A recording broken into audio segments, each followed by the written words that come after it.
Athlete Builder back today. Scott Charland and Lucas. I'm your host, Jim Beebe. Thanks for joining us today, everybody. Before we even get into Scott and what we're going to get into today, what I want to know from both these guys is if the NFL was hosting Hard Knocks at your place and they come in and you guys are part of the team and I call you up to do a talent show, song, or whatever. Scott, what's your song you're going to sing, or what's the talent you're going to perform for the Hmm. for the group? The song I would sing would probably be a Johnny Cash song because he doesn't really sing as much as he just kind of talks through the song. So I can talk. Yes, And the talent would be juggling a soccer ball or jumping rope. just one ball. But with my feet, like Oh, with your juggling a feet. soccer ball. Yeah, yeah. Got it. How about you, Luke?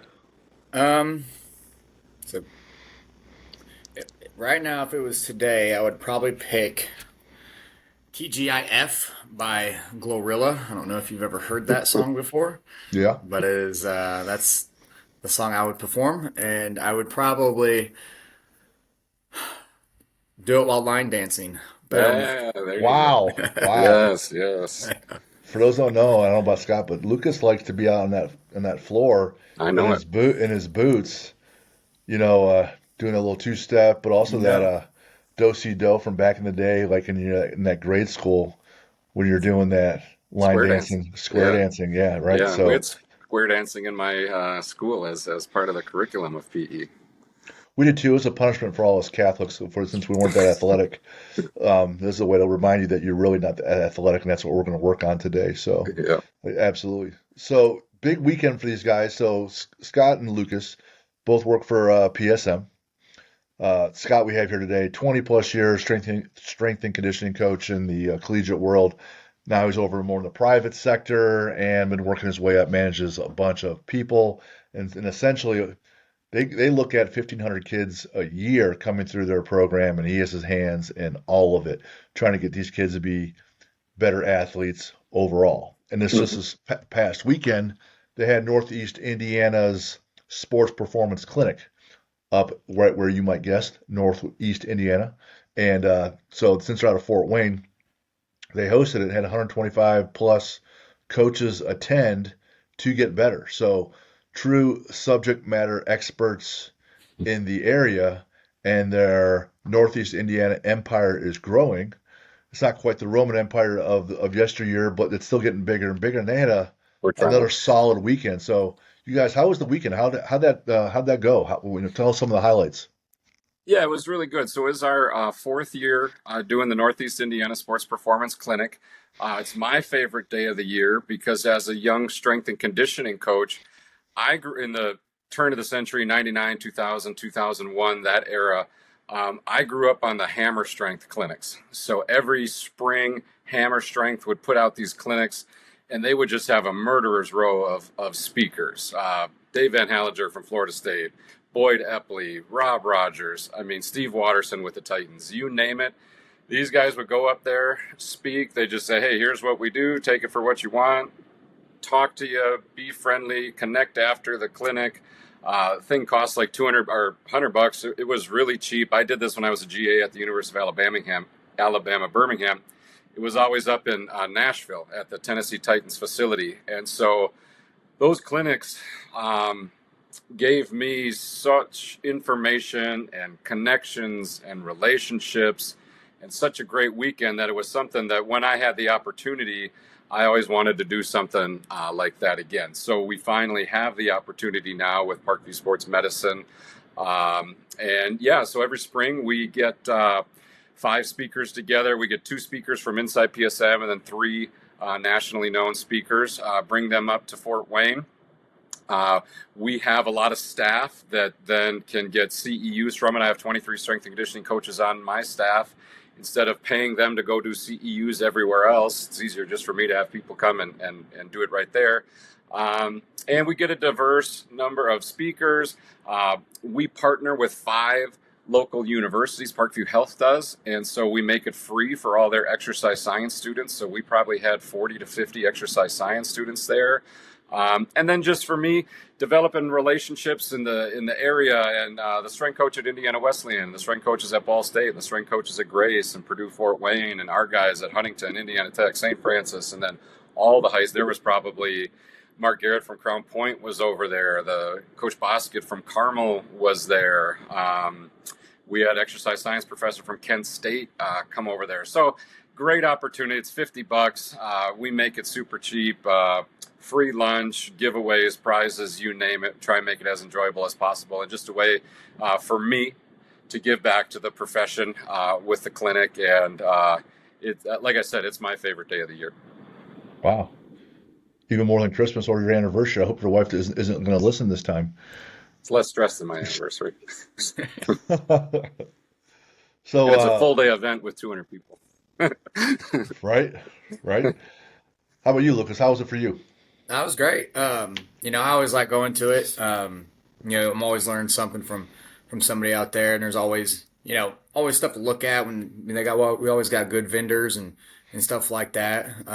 I think it's really cool too is the amount of college kids and the future professionals in strength and conditioning. I think the clinic is very genuine and very opening and very, I think it really does help young professionals kind of get a better idea about what strength and conditioning is like. At the end of the clinic this year, there's a round table, and it was, a good conversation about the realities of trying to get into strength and conditioning and what that's going to look like for your daily life, the challenges and the struggles, the benefits. Nobody really, whenever I was going to clinics and stuff like that, nobody told me how hard internships were going to be, or nobody told me about, how are you going to live and work and be able to afford to do all this stuff. And, we're over here telling, the clinics, the speakers are telling these people, these kind of things that I wish somebody would have told me. Because whenever I got my first internship, that wasn't at, the first time I went to Purdue, I knew I was going to go there. There was not a chance in hell I was not going to. But when I got there, I had to, there's things I had to figure out that I just had to figure out when I got there, Yeah. And nobody really told me about it. So, and yeah. That's that whole knowledge component that some people don't really realize it's critical until it's there in your face and you don't have it. You're like, man, I wish I would have known this then, right? And by you guys passing that along, it just helps the whole next generation. And so when we say we're smarter because we stand on the shoulders of giants, that's exactly what that means. So Scott, over the years from Hammer Strength to now, like Sornex runs their own events. There's, we had this one guy on, Chad Coy, awesome coach. He has this process where he does a certification every year, and it's completely different industries.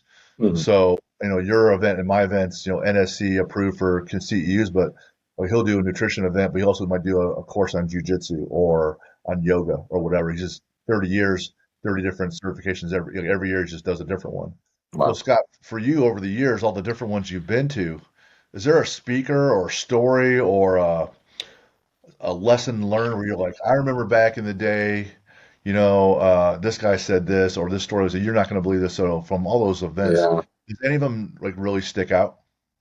Boy, it'd be hard to narrow one down. I'm a Florida State alum. And so in 99, when I started my GA,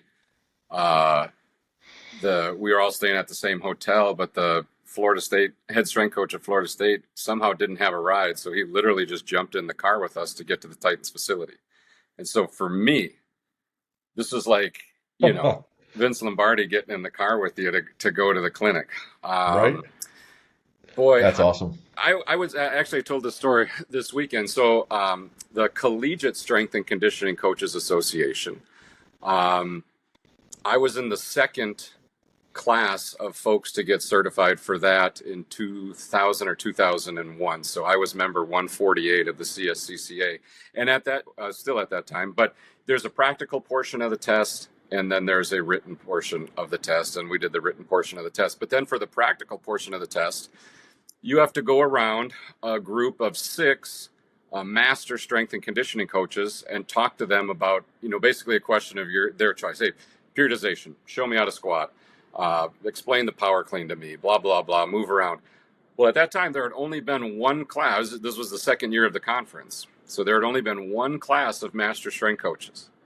So it was Boyd Epley, Mad Dog, Alan Johnson, and so one right after the next, 5 minutes each, I got to sit and talk to like the Mount Rushmore of collegiate strength and conditioning. And for me, for kind of at the time, shy, reserved, do I even belong here kind of guy, to have 5 interrupted minutes with Boyd Epley, Jeff Wow. Madden, Alan Johnson, who was at Ohio State for a number of years.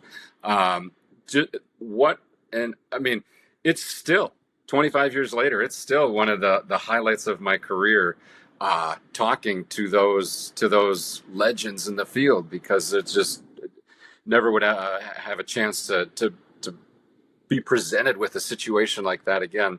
I mean, other than that, I've spoken at some. They're all good. They're all fun. They're all a good time. I'm trying to think of any speakers, particularly that stand out. I mean, I can't think of. I mean, I've heard them all speak, and they're all really good. But so That's valuable awesome. going to that stuff in person.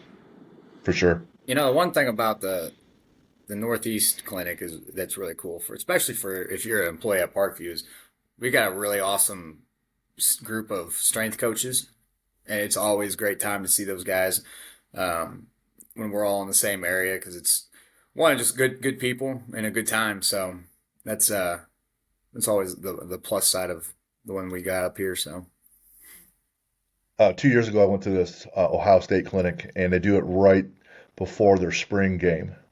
And I know Scott is a big Ohio State fan, that's why he moved to Columbus. And and at the clinic, it was like a Thursday, Friday clinic. And that year they had a panel, and Kirk Herbstreit runs the panel, so that was sweet. And so they had the last four coaches. They had John Cooper, Jim Mm-hmm. Tressel, Urban Meyer, and then Ryan Day sitting up there Wow. talking about, X's and O's of football, or what they're recruiting. And they're talking about their after action reports after practices and games, which just gave me ideas why we put that in our books and stuff in the planner. And then someone asked Ryan Day, "Hey man, what's your favorite play call?" And I was like, "You know what? Four verticals. Just send everybody, and we're going to heave it down there. One of those four is going to be open because one of those four DBs won't be good enough." You're And right. if it were up to me, we send four verts over and over and over again and just bomb it all day long. And that's what we do. And I was like, Yeah.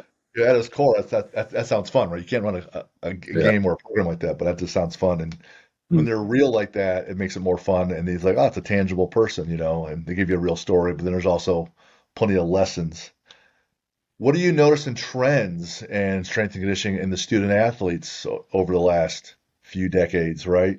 People talk about, you said periodization, then there's velocity-based training, Yeah. or the 5-3-1, or people just, the conjugate. So are you noticing certain trends Yeah. and get in athletes and in systems? Well, I'll say in systems there's two. So again, I've been around since '99, and so you're talking '99. You had an email address, but if you really wanted to get online, you had to go to the library, and Mm, reserve time. yep, So the internet wasn't quite the thing.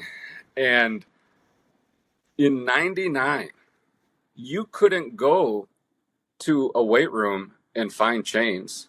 The bands weren't a thing. So this was like pre conjugate, if you want to call it. Again, at that time, bodybuilding still had right, a big part of it. At the CSCCA conference, you could either do the high intensity track, machine based, Nautilus kind of track, or you could be a free weight track guy. And you would defend your programs based on those things. So think of how different that is. Like machine based training, right. 100%. High intensity training, one set to failure, Arthur Jones, like that kind of stuff was still around.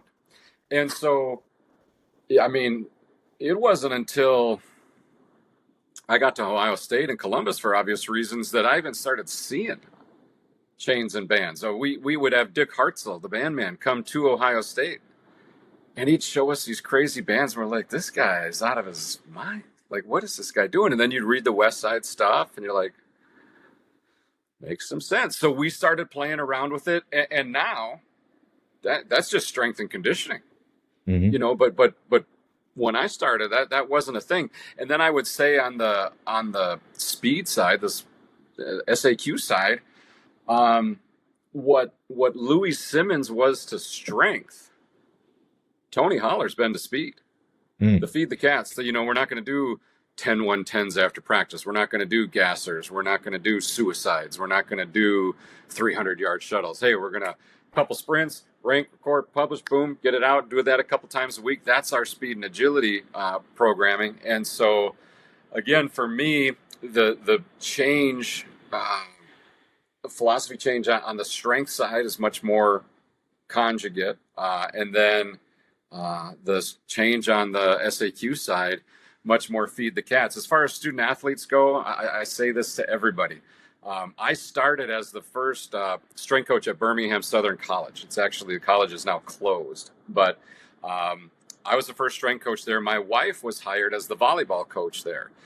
They were an NAIA school.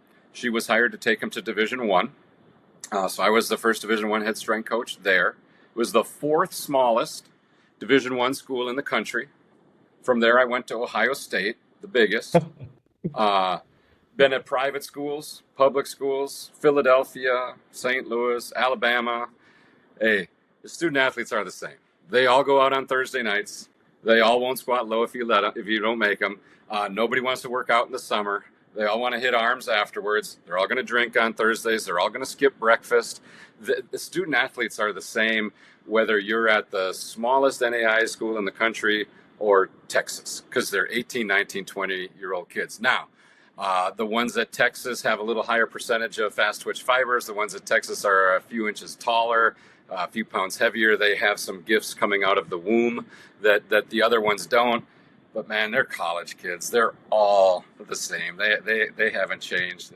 When I go onto the campuses that we have and I visit them, I'm like, this is no different than it was 15 years ago for me. So yeah, the training styles have changed. College kids are college kids. They might not ever change, ever change, and that's okay.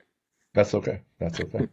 The now you're not in a role of just training the kids. Like, you're more like training the coaches to train the kids. Like, you're more you keep elevating, right? And so when you're looking to hire new coaches at PSM, and Lucas Lorian walks in, and you're like, "Whoops, what can we make out of this guy?" But what are some staples? Yeah. You look for, and how did Lucas squeak by? Yeah, so it depends slightly on the position. So as you mentioned earlier, we have high school strength coaches, which obviously Lucas is one. We have college strength coaches. We have private sector strength coaches. We run 2 private sector facilities. Think of like D1 Sports, what Velocity Sports used to be. Anybody in the community can come in and train. So we have 2 of those facilities. So depending on the sector, it's gonna determine exactly what I'm looking for. But one, man, you got to lift. Like, I just have a hard time, especially at the high school setting. And Lucas will tell you, like, 90% of your day, you could, like, Lucas could be the best speed coach in the world. Lucas could be whoever, doesn't matter. Dan Path. How much do you actually do SAQ with the kids? Are you asking? Yeah, I'm asking. How much do I do with them? Speed, agility, quickness, that kind of stuff, plyos. Not a lot. What percentage of your time? Throughout a week, probably 30%. Okay, 30%. So he might have, but there's this other 70% that's lifting. All right. And at the high school level, especially, man, you got to be at home in a weight room. Yeah. Lucas can have all the acronyms after his name and CSCS and USAW and blah, blah, blah. And I always say this, but what's the first question a boy's going to ask you when they get in the weight room? How much you bench, bro? How much you bench? And if you don't have a rock solid answer to that question, yeah, man, I'm just going to go see what the Liver King says to do today. All right. So you got to lift. All right. And then After that, I like to see, as we talked about a little bit earlier, I like to see that there's been a struggle. I like to see that, the first chance that you had a hurdle or a chance to quit this profession, you didn't just bail. All right. So I like to see, hey, you did intern away from home, out of mom and dad's purview, and I figured out a way to make it work. And then I came back here, and maybe I did a little of this, and I did a little of that, but I'm still plugging away. All right. Because as Lucas will tell you, Lucas has done as fine a job as any strength coach in the country at the position. I mean, I'm dead serious, at the position that he had. At Northside High School, it wasn't a clean slate. There wasn't like, well, there's not really any culture. There was negative culture there. All right. Lucas had to dig out of a 10-foot hole to get to a clean slate. All right. The culture there was disrespect, laziness, going to do this on my own, got my own guy. The hell are you talking to me about? You ain't me. I mean, he had to spend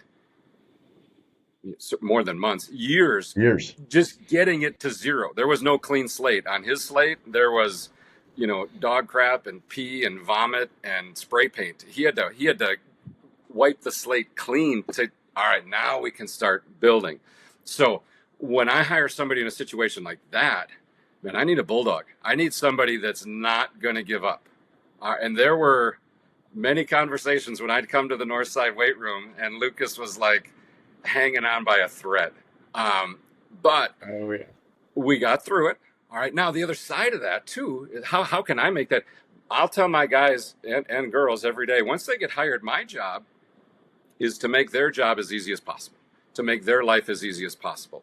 So, hey, if you're worried about how to get your computer passcode in, or you're worried about how to get your ID badge, or you need gear, or you need how to sign up for your benefits, or you need to know how to get your retirement, I take care of all that. So you just ask me and I will take care of that stuff for you. You just worry about coaching. Let me handle all the other nonsense that often just frustrates strength coaches. And we're not in corporate America. We don't know how to do all this stuff, and let me handle that so that you can just focus on coaching. Because if I were to just be like, hey, Lucas, man, figure that out, all that other stress is going to build up and then the rope is going to snap. And so I want somebody that lifts. I want somebody that's experienced some ups and downs in their careers, that hasn't quit at the first chance, at the first sign of a roadblock. Lucas's upbringing wasn't born with a silver spoon in his mouth. None of these kids at Northside were either. All right. So he could relate to that kind of what eventually would become this gritty underdog, not the biggest, not the fastest, not the best, but I'm going to work and we're going to do things well. And he was a perfect fit. And so for me, it's just finding that person, finding that those qualities in somebody. Again, on the private sector side, we deal with mostly club sport athletes. Kids mostly lift at their school. So we do, 75% of the stuff we do is speed, agility, quickness. So is finding like a monster lifter as important as it is on the private sector side? Not really. Is it as important on the collegiate side? Nah, because those student athletes are just more mature. They get a little bit bigger picture. They want, they understand it. So, but man, at the high school level, you better find somebody that can flat out lift and get in that weight room and feel super comfortable. So, which he does. I mean, like, there's no doubt about that. The guy's at home in the weight room. So, it's about finding the right fit at the school, finding the right individual, and then for me, taking care of them, paying them well, dealing with all the nonsense that they shouldn't have to deal with. If we need to talk to a sport coach or an AD or a principal, I can be the bad guy in some situations so they don't get mad at Lucas and be like, yeah, I know Scott's a dick, but that's just the Parkview rule. All these kind of things. Let me take the heat, be the bad cop so he can be the good cop, and just make their day as positive as possible. And if we can do that, hopefully they stay. And if they stay and we can retain great staff members, which we've been able to do, well, then it makes my job a lot easier. They get better relationships with the student athletes and the whole thing works. I will say this too.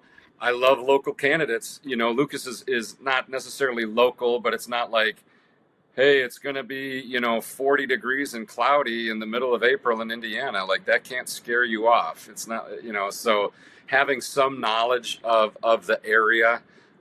If I have 23 staff members, which I do, at least 80% of them are from Northeast Indiana. Mm, mm. And a number of things there. One, Lucas, at your next quarterly review, and we're talking bonuses and retention bonuses, just start playing this episode, right? And say, hey, Yes. Scott said it Yeah. right Yeah. there. I don't know why we're even having this meeting. We're probably just here to talk about dollars. So Yeah. when I was talking to that he, other, but go ahead.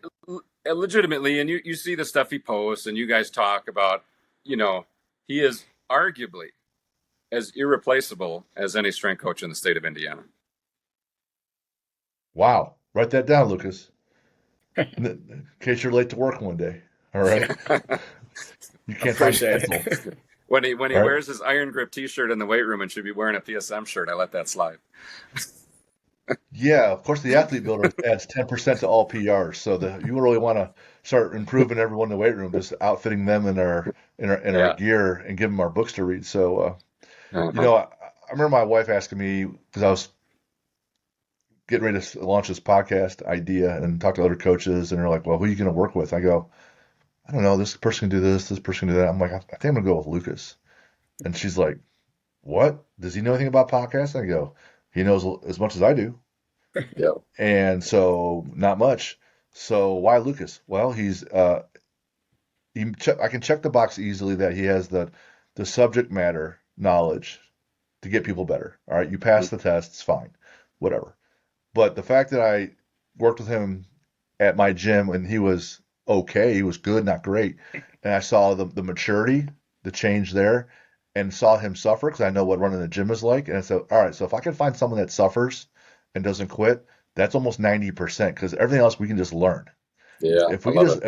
if we just keep learning everything else, we just don't quit. That's it. That game over. You're gonna get there wherever that is eventually.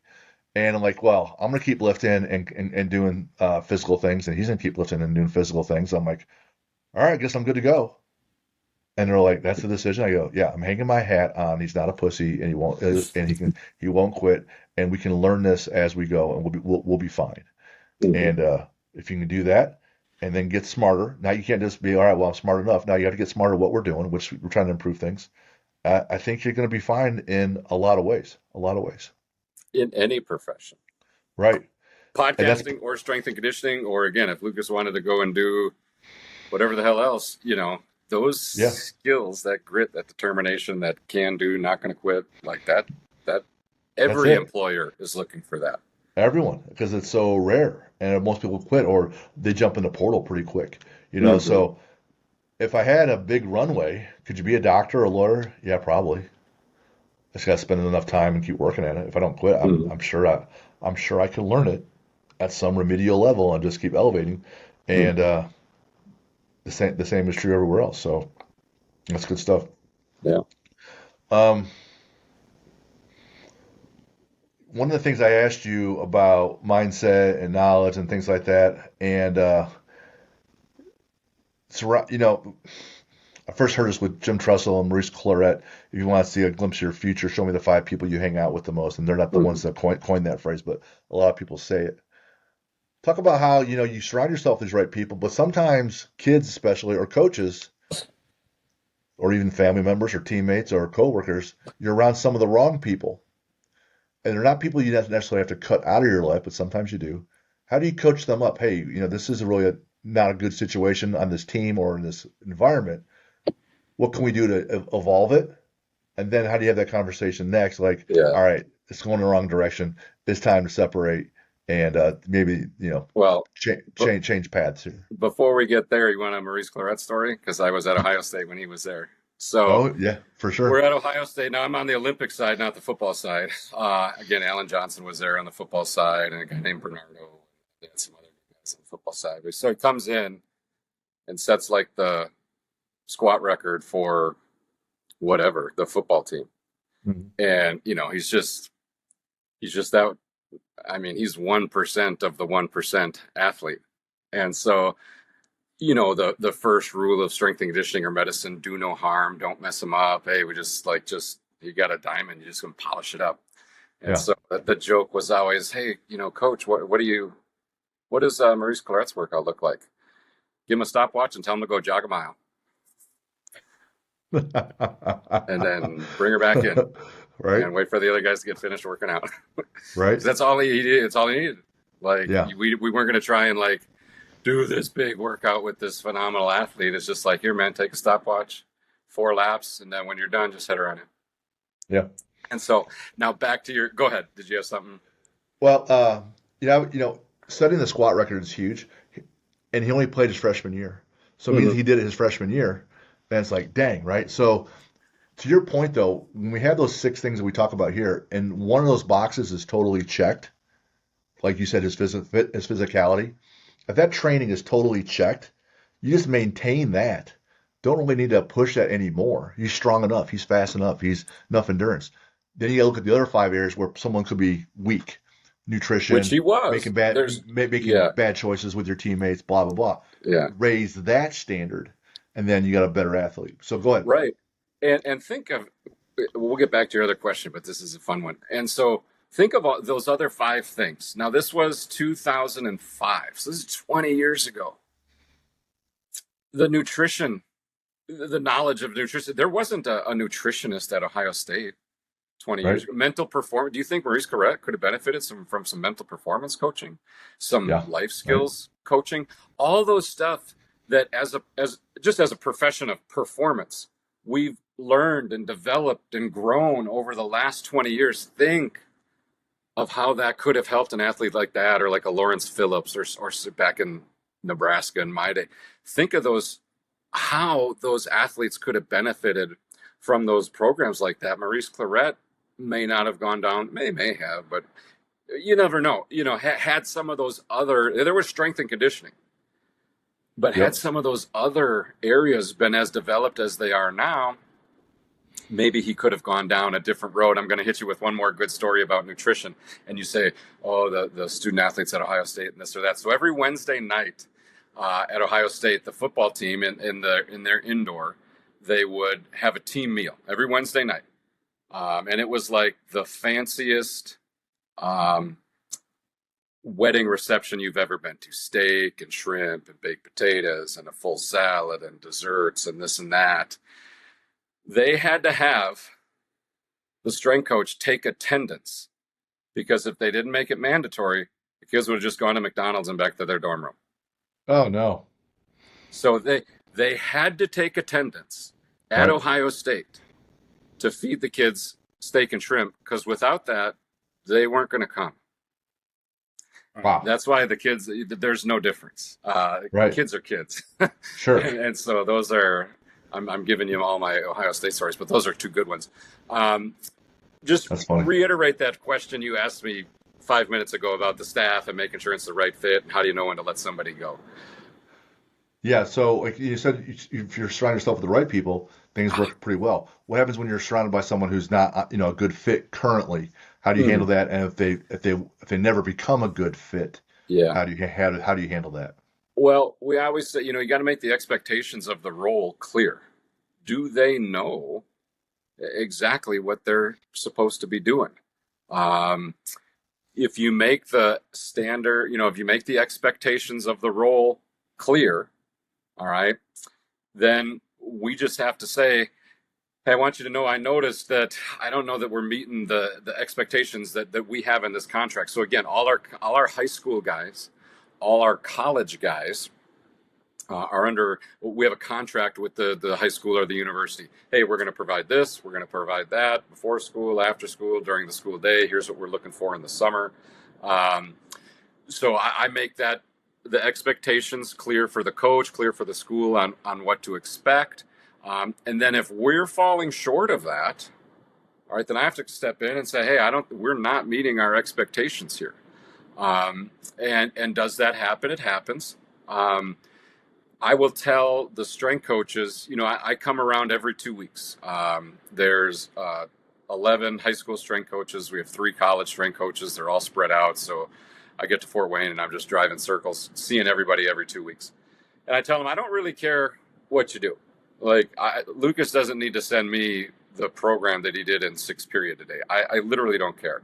There's plenty of different ways to skin the cat. So I don't care what he does, but I care passionately about how he does that. So if you're going to do cleans, and that better be the pretty close to the NSCA textbook version of cleans. I know it's high school athletes, so my bandwidth's going to be a little wider, but not much. If you're going to, I don't care if you back squat, front squat, goblet squat, belt squat, overhead squat, doesn't matter to me, but you better get down low. All right. I don't care what you do for a warm-up, but the warm-up better be good.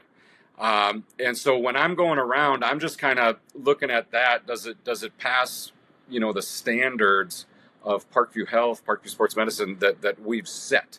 And if it doesn't, I'll just, hey, we're adults. I'm 50. Lucas is knocking on 30. Like, if you can't take, it's not even criticism. It's just an observation. I think those cleans could have been a little bit better today. How are they having trouble with the catch, or what week is this learning it? Oh, it's week 2. I got you. Well, keep it up, man. No problem. Or it's like, gosh, we've been doing them for 3 years. Doing what? We those are the things that I'll talk to some of the strength coaches about, but really not, because again, an ounce of cure is worth a pound of prevention, or however it works. But like, if you hire the right person in the beginning, a lot of that stuff goes. And I said it this weekend, your social media is your resume. So when I vet all these coaches, I'm going through their social media. How do they lift? If their lifting is a mess, they're certainly not going to hold the student athletes to better than what they hold themselves. All right. I want to see them coaching other groups. And there's plenty of strength coaches that I've hired, and I said, hey, what you did at that high school, do that here, and we're going to be fine.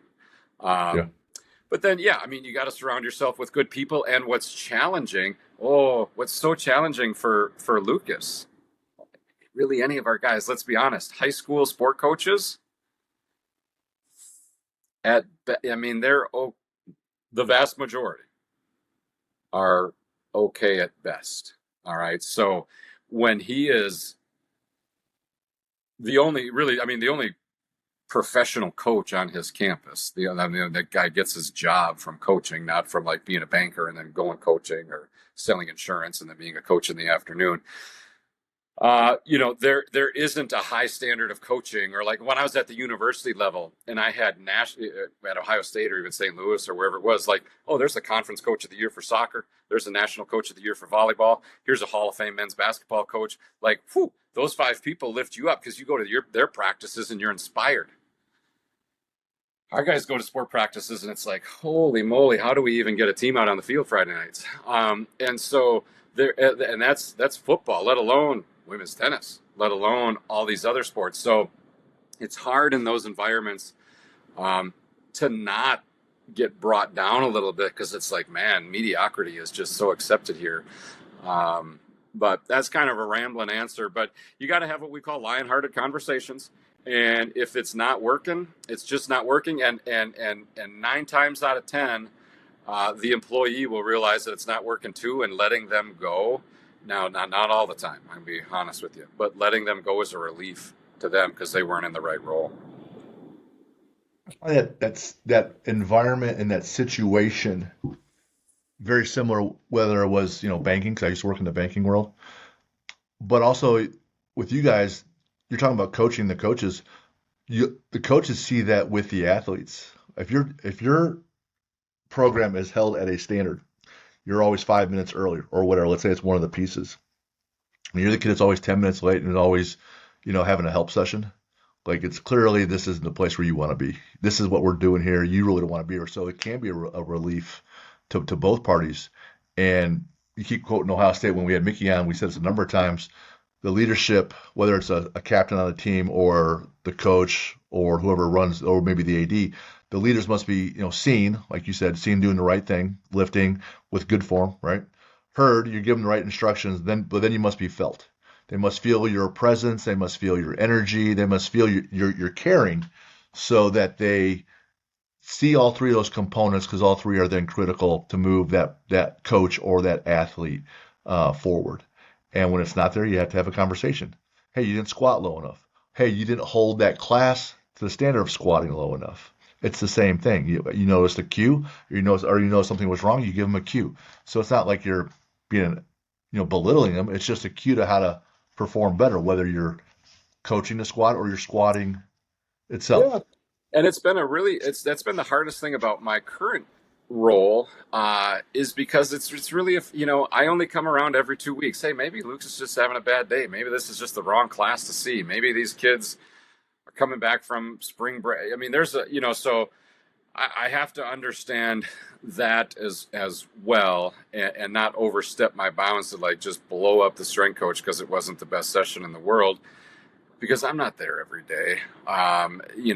That's, and again, that's not a way for me to keep employees where Coach Scott's always looking over your shoulder and when's he going to drop in and this and that. And so it's a fine line to walk, and it's been challenging for me because there's things I let go, that if I was doing it, I wouldn't do it that way.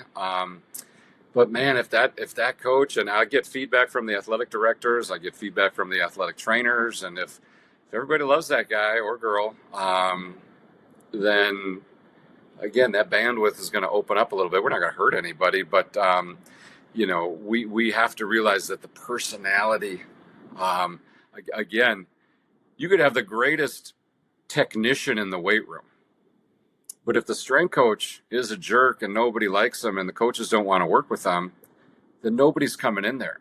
I know Right. everything I need to know about a strength coach from attendance and participation. Right. Lucas's after school sessions are packed. More kids want to get in the class during the day. Summer training went from nobody showing up to hundreds of kids showing up. Man, I Yep. mean, even if if he's doing a crappy program, I mean, at least they're doing it. If it's better than if that's better than not doing a great program. And so those metrics, participation, again, after school, before school, during the class day, hey, your class is getting bigger. Hey, what does summer look like year over year in terms of participation? If those metrics are going up, Yep. then yeah, things are probably going pretty well. And Coach Scott, if that bent over row isn't the textbook version of a bent over row, you might want to just bite your tongue a little bit. I can say the same thing with our CrossFit coaches. If Wednesdays are always, Jen's always coaching, and no one ever shows up anymore on Wednesdays, hello, right? It's probably not the program. Mm-hmm. This could be Wednesdays. Uh, I hate to sit here, and it kind of makes me crazy that people keep being nice to Lucas on this episode, but the You can call me. We can do another one where we just are mean to him. I well, love how it. about this? A whole car full of these, high school kids. I know what it's like to be an idiot high school kid because I did a bunch of dumb shit, right? So Mm-hmm. a bunch of these loony kids, because that's me. I'm not saying to be me. It's a term of Yep. endearment. Got in a car, traveled down to Columbus, paid the fee to go to the Arnold to go watch Lucas lift late at night on a day, and then drive all the way back. That's all you need to So, know. right, that's all you need to know right there. That's all you Right. need to know. All right, enough of Lucas. Yeah, we gotta quit. How about this? How about this? Because you're my age, Scott, and back in the day, if you were any good at sports, maybe you got a couple extra weeks of the travel all-star team. Mm-hmm. You play summer baseball, you do pretty well, CYO, rec league, whatever. You're pretty good. You get 2 or 3 more weeks of travel all-stars, some better competition, some more practices. You get to be a better baseball player. Now, that's the standard. These kids are 8 years old and they're traveling to Florida. They're traveling out of state. It's 6 games, 8-game weekends, right?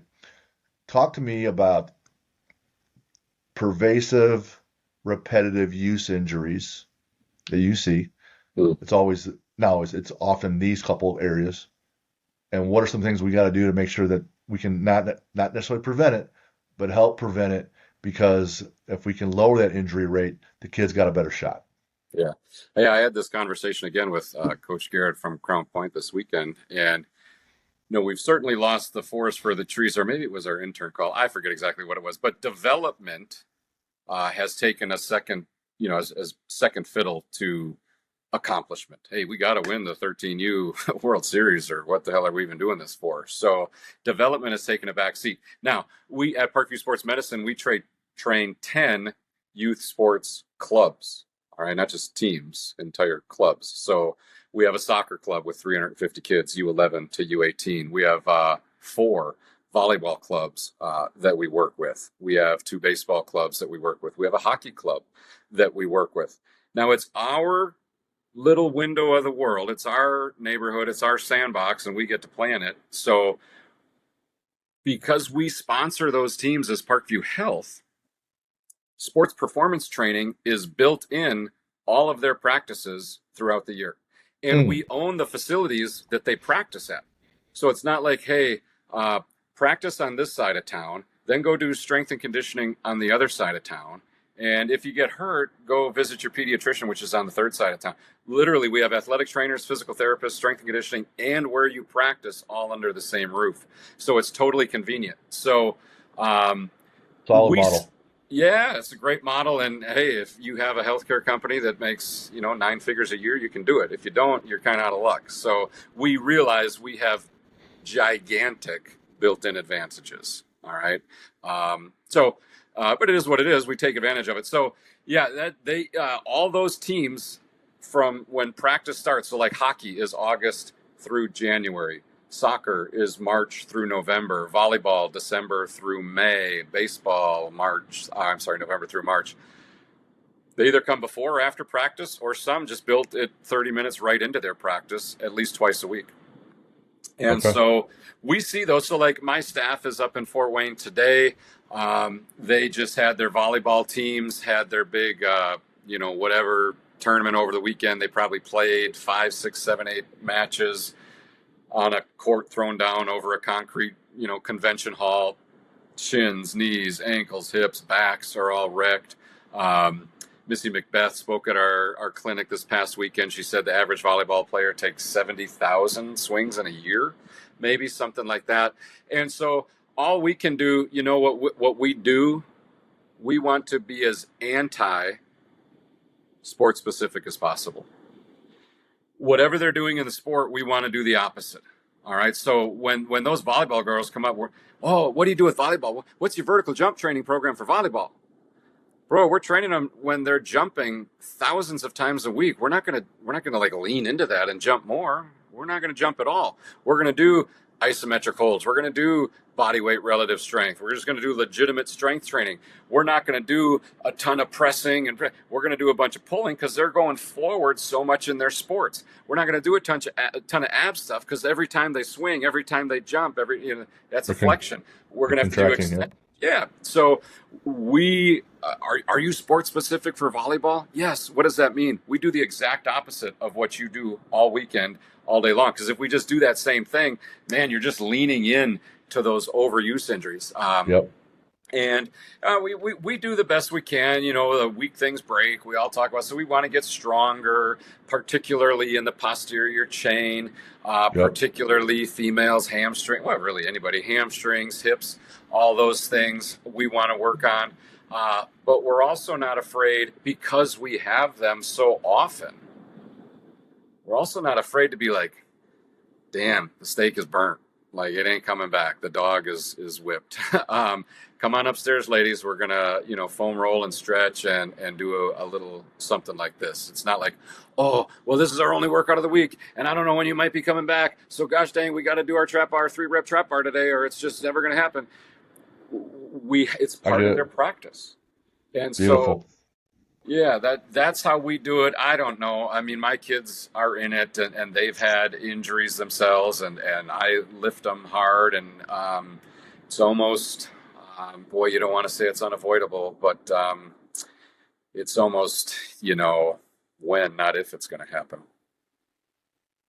When you make it the lifting part of the standard, then it kind of takes care of a lot of problems. And when it's never part of the standard, then problems are way bigger. I had a couple kids come in and they'd already done stuff lifting otherwise. And so we're helping them with all those other 5 things, the other 5 intangibles we talk about other than the training. But I keep asking, hey, what did you guys do this week? What do you guys typically do today? And they like working, the kids like working on the things in the front of the body So, because it looks pretty, right? And I point that out. I'm like, hey, it's great, man. That front looks pretty, right? The back does most of the work, right? That's your engine, and since that moves the car the most, we're going to spend a lot of time in areas that don't get hit, And so we're not going to keep doing what has been done. We're hitting all the areas that are getting neglected. And then one of the kids came in a couple times because he's got this AAU basketball and he's training with me. And I'm like, you could see it. Like he comes in, he's excited, half hour in, and he's just like, I'm like, so I'm always quantifying. How do you feel energy level wise? Are you get ready to hit this wall? And he's like, well, I haven't eaten that much since 11:30. It's Mhm. now 5 o'clock, and he's looking at another hour and a half practice ahead of him. And I'm like, okay, we're done here, right? We're gonna get calories into you right now because I know what you have coming, and you keep getting more and more run down.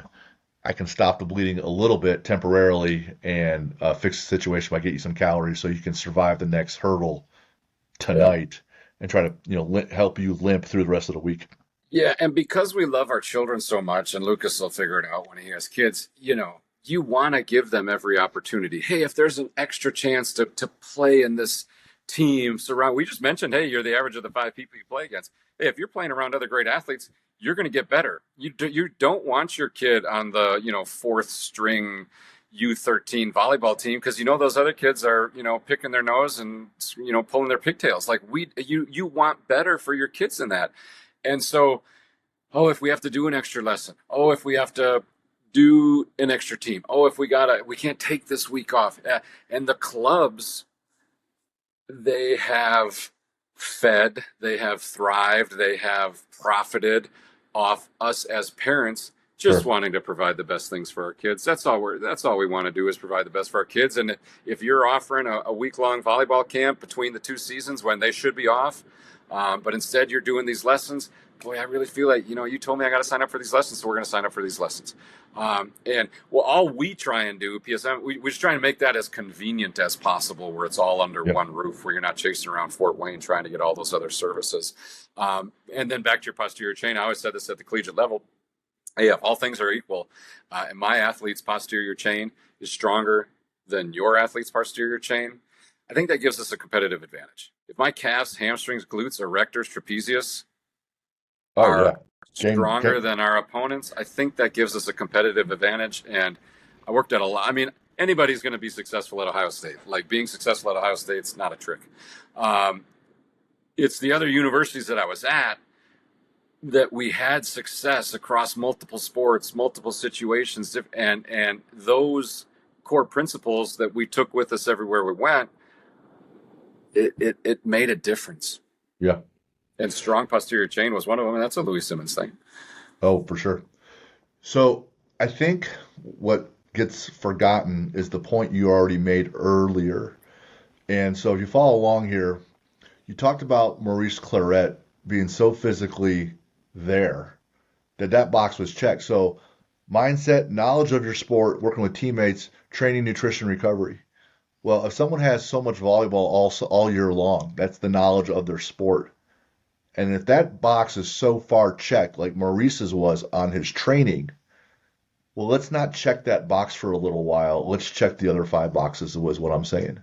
Mm-hmm. That box is Yeah, checked. It's just like Maurice's. So right. hold that constant for a little while. Take 2 weeks or a month or 2 or 3 months while the parts that are neglected, maybe that volleyball piece knowledge piece comes down because you're not against that superior opponents right then, but it's come down a little bit. But your gap, your margins on the other 5 things are huge. You close those gaps while Yeah, that little gap comes down, net, you're way advanced, yeah, way advanced, and that's what gets missed. And that's what's yeah. I think what we're screaming from the mountaintops here with this podcast and what we're putting out is that this is what we're advocating for. You can make these kids better. Like feed the cats, you can get better by not doing as much. You don't max out every day at Louis Simmons' place because you get better by not doing that as much. Right. That Yeah. that's the deal. And one of the nice things about PSM and for clubs and universities and high schools that partner with PSM, we also have sport. There's a me for sports nutrition. There's a me for mental performance. All those services are, baked into our clubs and our colleges and our high schools. So all of our kids have all of our student athletes under our umbrella. And honestly, we say this and people kind of laugh, but we figure about 70% of every athlete in Fort Wayne at some point is going to train with PSM Performance. Might be at the high school level, might be at the collegiate level. Uh, we have all the big clubs in town, but about 70% of every kid in Fort Wayne Mm. is going to train with PSM Performance at some point, and they're going to get all of these things. Right. And wow, how awesome is that? The You don't sun does see that not anywhere else. the sun does No, not set on the PSM empire in Fort Wayne. no, Gotcha. All yeah, You right. just don't see that stuff anywhere. Oh man, having a good time. Plus, you keep talking about my school, so that's cool. That's awesome too. yeah. I'm trying to think of any. Uh, Ohio State's when I was there, I was with men's and women's soccer, Yep. men's and women's tennis. I had the cheer. Oh, here's my best Ohio State story. Okay, so I was the head strength coach at Birmingham Southern, small Division One, but we had success. Big South Conference, Winthrop, Coastal Carolina, Asheville, Liberty, all those schools. And we won championships. And so, all right, I'm going to Ohio State. Like, this is the big time now. And so, first day on the job, we at the time Ohio State was still on quarters, so school literally didn't start till like after Labor Day. So our fall sport athletes, football, volleyball, the two soccers, they were really professional athletes because there was no school. They were just there to play sports. And so it's my first day, and Coach Glass, who's a legend, best strength coach I know. Hey, Coach, what am I doing today? What do you want me doing? I got a workout for you. You're gonna go. You're gonna go work out the Brutuses. Mascots? Who are the Brutuses? Oh, they're the mascots. Oh So Coach wow. Scott leaves his 3-month pregnant wife as the head strength coach in Alabama, and his first day on the job, he's training the damn mascot at Oh Ohio man. State. So that put me in my place right away. So and for the coaches on my staff that know, the mascots did our Gambetta 1 lower body workout, and it was just one of those moments where you have to chuckle because it's like, here I am training the mascot. I will tell you this, my wife and I, we get real judgy when we like going to college football games, and when the other team scores and they have the mascot or their team out there doing push-ups for 7 points or 10 points, Yeah. and those push-ups look like shit, we're like, Hmm. nah, Yeah. no, You can tell which soft, mascots train and which don't. soft program. Yeah. Yep. Scott, now, for those that don't know, Scott totaled elite in Hmm. powerlifting, so he's not just a pretty face and a smart guy. Once he got into his real adult years, not just like, high school adult, in college, Hmm. got into powerlifting and totaled, had an elite total. So, Scott, when you're lifting, what do you like to listen to? Yeah, so it depends on the day, right? And I got my elite total when I was 35. All right, it Wow. wasn't until I was 35 that I got maybe even 36. But so it wasn't like, I was a really strong guy. I mean, I graduated high school at like 165 pounds. There's no way in hell I could have bench pressed 135. I could have never squatted 135 either, but certainly not 225. I mean, I'd have just gotten wrecked. So it was something I worked on over time. And to your point, when I finally got around really strong people, well, I got really strong. Yeah. And so, yeah, the music depends on the day. So if we have, if it's, Monday and it's max effort squat, it's going to be, Disturbed. It's going to be Metallica. It's going to be some 80s hair metal, Motley Crue, AC/DC, Guns N' Roses, that kind of stuff. It's going to get heavy in there. And it's so fun because, Coach, Jim, when we started in the 80s and 90s lifting, whatever's on the radio, that's what you get, Yeah, well, you you can know? tune in Right. without any fuzz, You right? were lucky you get to have a radio station. You're lucky to have music. Now the Yeah, kids come in the weight room. Oh, if they don't have like their playlist, well, I got to shit. work out to this. Well, too damn Oh. bad. So we loved it at St. Louis, and even the kids would make a mixtape or a mixed CD, Hmm. and we'd pop that in, and like track at their mixed CD. And baseball. When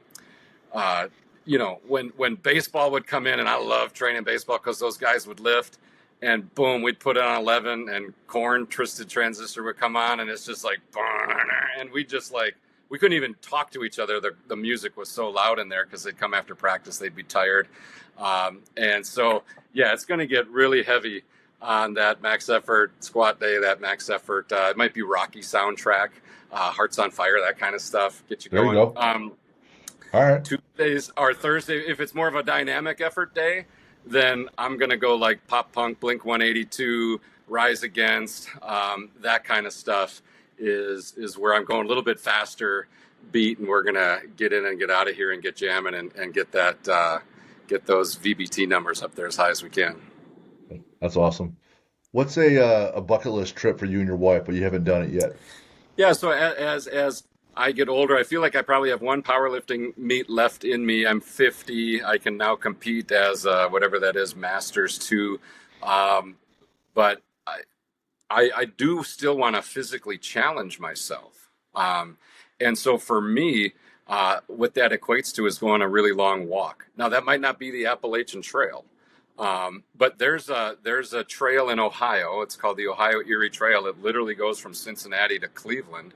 Yep. You can walk that thing. My wife's from Seattle. There's a trail all around the base of Mount Rainier, 26 miles around that. And so I'm not a camper at all, but just being able to go on a challenging walk would be or up a mountain that I don't need a Sherpa to drag me up, something that I can do. So some kind of physical challenge like that, but yeah, a walk of some sort. All right. You got one or two favorite sports movies? I do, but let me ask you this: do you consider Pumping Iron a sports movie? Well, yeah. Wow. Yeah, with Arnold. Yeah, it's yeah.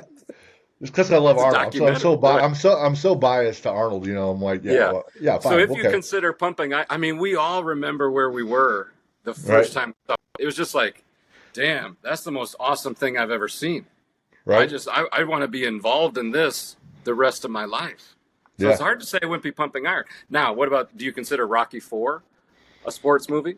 yeah, oh yeah, yes, yep, Tough to beat Rocky 4. What about The Karate Kid? Do you consider Karate Kid a sports movie? yep. I like Rocky 1 too, man. I like All even they're all Rocky great. 5, which I think sucked. I like that one because it's Yeah. Rocky. So You there's know, just there's no shortage. My son and I yeah. love what's the Brad Pitt baseball movie about Oh yeah. sabermetrics? About the A's, Moneyball. Yeah, Moneyball. Moneyball. We love that one. But I'll tell you this: if it was the last sports movie I was going to watch and I couldn't watch any other one, we're all from Indiana. Okay, so Man, Hoosiers. there's nothing like Hoosiers, and Yep. the cinematography of Hoosiers, Yeah. it captures being in Indiana in the winter, the gray, the dark, the Oh cold, yeah. the bundled up, the go. And I was at Butler, so going into Hinkle Fieldhouse, measuring the The basketball hoops, what high school basketball means to this state. It doesn't make sense to anybody else, but it means that much to these little small farming communities where that's where you gather. And yeah. then I just realized this recently, but in thinking of that, there are so many mannerisms that I stole from Gene Hackman as Coach Norman Dale that I used in my coaching. Like I had a little black portfolio that I'd carry around and be like this, and his I know what I'm doing, and all the stuff, like Right. just man alive. That movie is so fantastic, and again, the feel of it. You are in Indiana in the winter in Yep. whatever it was, the 40s or the 50s. And Gene Hackman, Outstanding. Dennis Hopper. I mean, just a master class. Yep. Absolutely. You have a favorite sport and athlete to watch? Not necessarily anymore. So when I was growing up in the 80s, baseball was the big sport. So Mike Schmidt, for whatever reason, was my favorite athlete, best baseball player of the decade. Went to college at Florida State. Like I mentioned, I was there when Charlie Ward was there, Heisman He's Trophy winner. he's good. Yeah, so I loved watching him play football. Um, when I was coming up as a kid in the 90s, World's Strongest Man was on Mm, television every day. Bill super Kazmaier. neat. Got to Right. be one of my favorite because he was like, they Just looking literally, in, you can't looking compete anymore insane. because you're just doing too good. And my brother went to Auburn University. He lived in Auburn University. We'd see him around down there. He had his own gym there with all the world records on the walls and pictures on the walls. So like I've seen Bill Kazmaier at the grocery store, and so he certainly had a part. He would have to be considered on one of those. And then again, I mean, I loved watching college football. You know, in the decade of the 90s, I would watch as much college football as anybody in the country that wasn't getting paid to do it. But even at the collegiate level, like I said, my wife is a volleyball coach. I love, you know, women's volleyball at the collegiate level is fantastic to watch. For sure. Yeah. Tennis, 6 courts of action going. Like tennis is super awesome. There's, you know, there's all those sports. I was a soccer player coming up, so I enjoy watching a soccer game. All those things. That being said, you know, if the only sporting event I really get all that excited for and can get me out of my chair and kind of like, ooh, what's going to happen here? WrestleMania. Stop it. Oh, The I could Ultimate miss Warrior.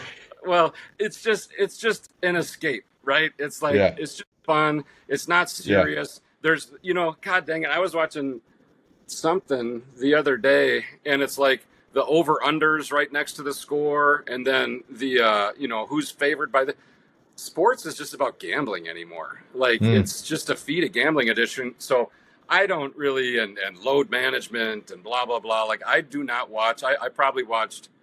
I mean, if I watched 30 minutes of the NCAA tournament, it was just because it was on in the background. Like I'm just not that into it anymore. I watch my kids' sports. My daughter's a gymnast. My son's a baseball player. I watch their sports. Gotcha. But if I will go out of my way to watch something, I keep up with that pro wrestling. Hell yeah. You got a favorite book for us? I do, and I said, you know, when you sent me the list of questions, I put on there, you know, how to win friends and influence people, because it's truly the only book I've read multiple times, and I think like I got so much value out of it.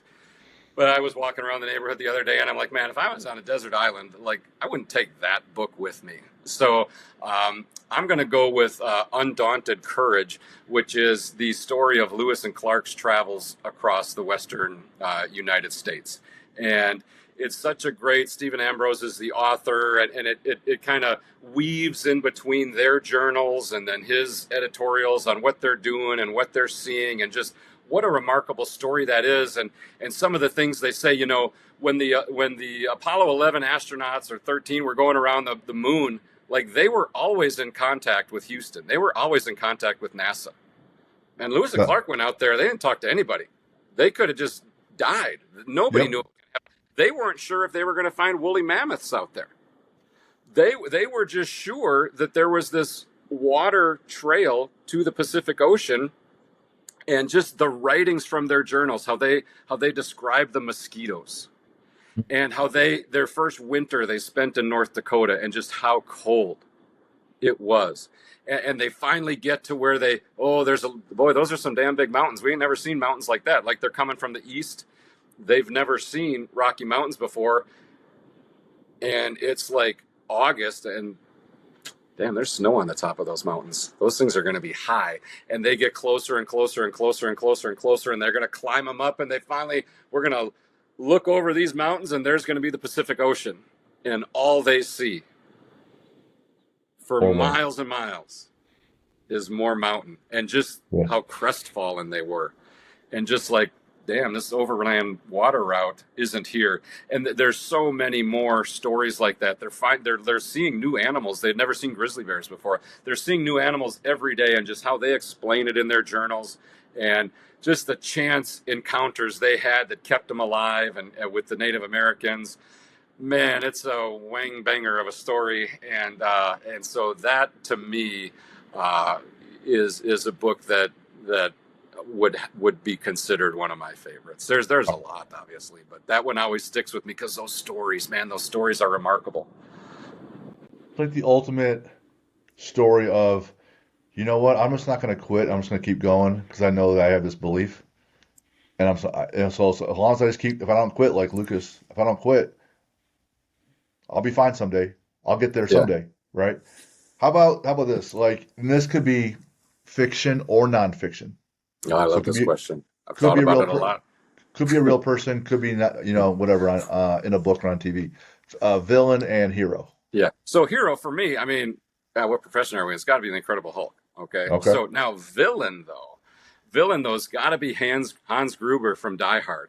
So this guy's got all this stuff planned out. All he really wants to do is stop the Nakatomi Corporation's legacy of greed around the world. This guy's really just an anti-capitalist that he just wants to just knock down this company a few pegs, but there's this off-duty cop just screwing things up, and without him, he'd have gotten away with it perfectly fine. It was thought out to the T, and just the planning, playing the FBI off themselves, shutting down Yep. the electricity. I mean, Hans Gruber, yeah, slick, well financed. I mean, he's got it all going on, and that is, to me, they always say that the villain makes the show, It does. and just like your guy Hannibal Lecter, absolutely Hans Gruber for me. I watched a documentary on Die Hard. Some dork, and Yeah, no, not at all. when he is falling, because he's holding on at the end, right, on that Hmm. ledge, and he's falling. The director told Hans, "We're going to let you go on three. One, two, three. We're going to let you go. So act like you're falling and you're scared." What the director then told the person that was Bruce Willis and then they were holding on to him, let him go on two Yeah, that's awesome. because they're hoping for three. And Yeah. he's counting on three. So now he's really shocked and surprised. And And so if I'm not he's mistaken, they wanted Clint Eastwood to be John McClane, if I'm not mistaken, because Bruce Willis at the time, relatively unknown. He had done Moonlighting, but he was moonlighting, right? yeah, he was a relatively unknown actor, and this was like a summer blockbuster movie. Huge. But yeah, I mean it's certainly one of my top 5 favorite movies. But Hans Gruber it's Is hard not to root for that guy. is Die Hard a Christmas movie? Absolutely. And Okay. so is Rocky IV. So is Okay. Rocky IV. That all happens during Christmas. It happened during Christmas, right? You get one lift. What's your favorite lift? Yeah, You get it's a tough one. So it's like, who's your favorite kid? I would say a couple things. So I got a for favorite kid.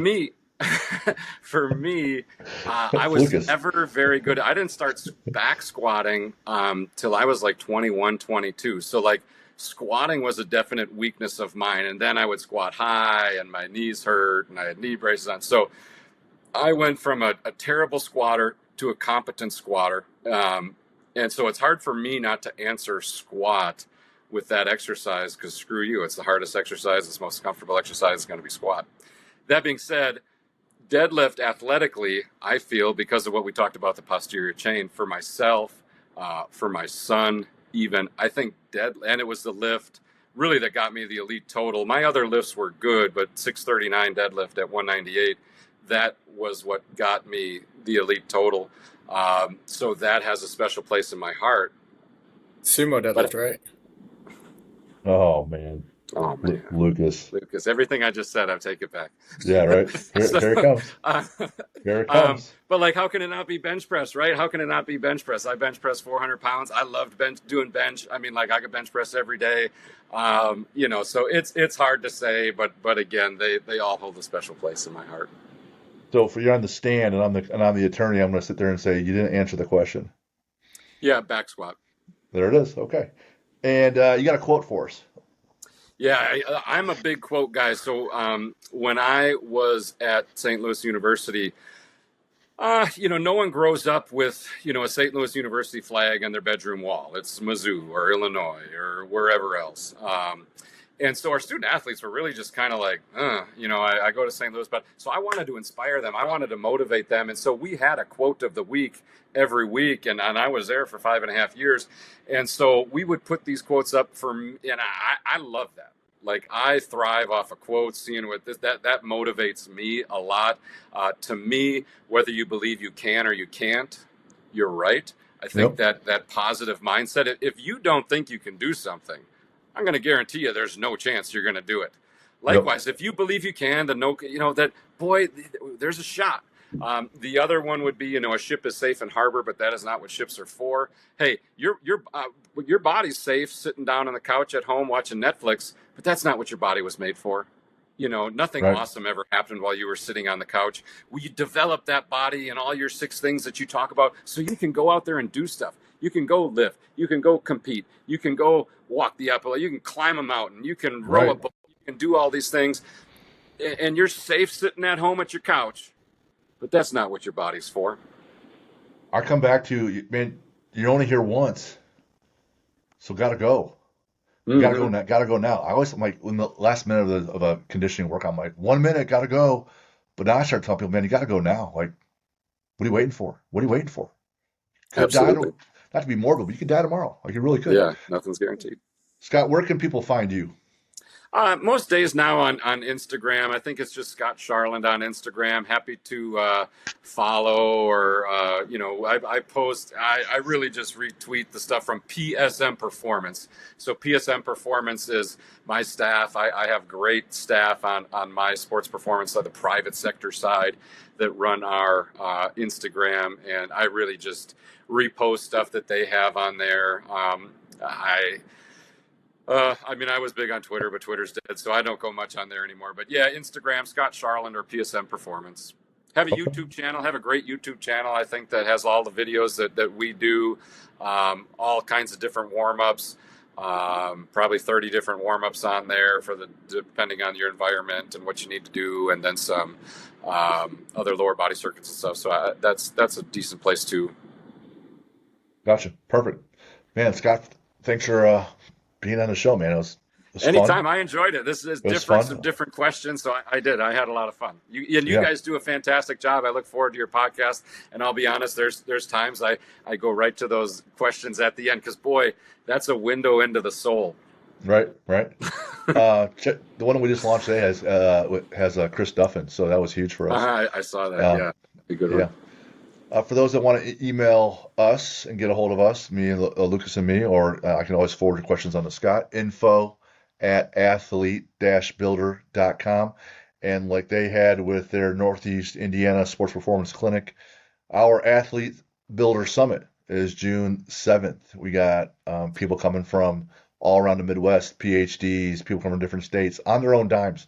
The generosity that we're receiving from some of these subject matter experts, building power, building strength, learning about uh, hand-eye coordination, concussion protocol, peptides, hormones, putting it all together with your own personalized plan. So, Athlete Builder Summit, you can go to our website, athlete-builder.com, and register. And Jim, JIM 10, gets you 10% off everything. So, at the summit. So, again, Scott, man, loved having you on today. Thank you so much My for the pleasure. gift. Had a My lot of pleasure. fun. Thank you. All right, me too. All right, we'll see you guys.